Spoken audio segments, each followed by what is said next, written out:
parle de changement climatique, c'est qu'au niveau de la zone nord, avec l'avancée de la mer, les régions côtières, qui a atteint quand même un degré de comptabilité très élevé, nous fait croire aujourd'hui qu'il est bien indispensable d'appuyer ces communautés. Cause pour laquelle, comme je l'ai dit bien, en compagnie de nos partenaires qui sont derrière moi, on a su identifier les communautés atteintes par ce phénomène, qui ont été délogées de leurs habitations par les érosions côtières sur les 2 sites de relogement, à savoir le site de relogement de Kharia, la cité Bambodje, mais aussi le site de relogement de Djougop, où on a eu quand même à intégrer cette cité, mais aussi de former des femmes, mais aussi des jeunes filles.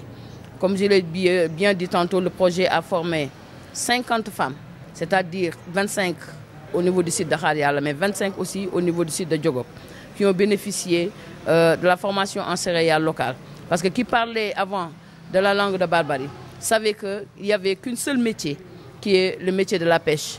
Donc si aujourd'hui il y a des partenaires qui sont ici pour vraiment accompagner ces femmes en matière de diversification des activités, ça ne fait que renforcer, mais aussi appuyer ces femmes qui ont eu quand même à changer leur cadre de vie, qui ont perdu un peu de leur dignité, à revoir toutes ces choses-là et travailler avec la sueur de leur front, ce qui leur permettra quand même de survenir à beaucoup de besoins. Ils ont aussi eu l'opportunité de former 45 jeunes filles en couture et en coiffure. Ça aussi, nous savons que ces communautés qui ont été délogées de leurs habitations n'ont pas eu l'amabilité ou bien la capacité ou bien en degré de budget, surtout de financement, pour pouvoir payer l'étude de leurs enfants, les appuyer à aller à l'école. Ce qui a fait qu'il y a beaucoup de jeunes filles au niveau de ces sites qui ont abandonné l'école. Donc, surtout pour les appuyer, pour qu'ils ne restent pas à la maison ou bien qu'ils ne fassent absolument rien. Ils ont appuyé ces jeunes filles en couture, mais aussi en coiffure. Et sur les 2 sites, de Kharia, mais aussi de Djougop. Nous savons qu'aussi, il y a la foire organisée par la Chambre de commerce, là où nous sommes.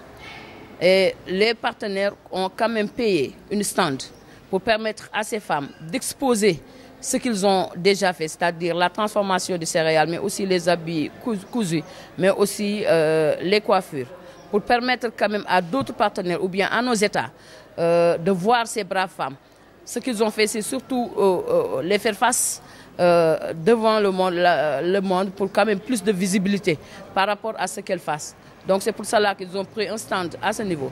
Et les femmes ont eu à exposer.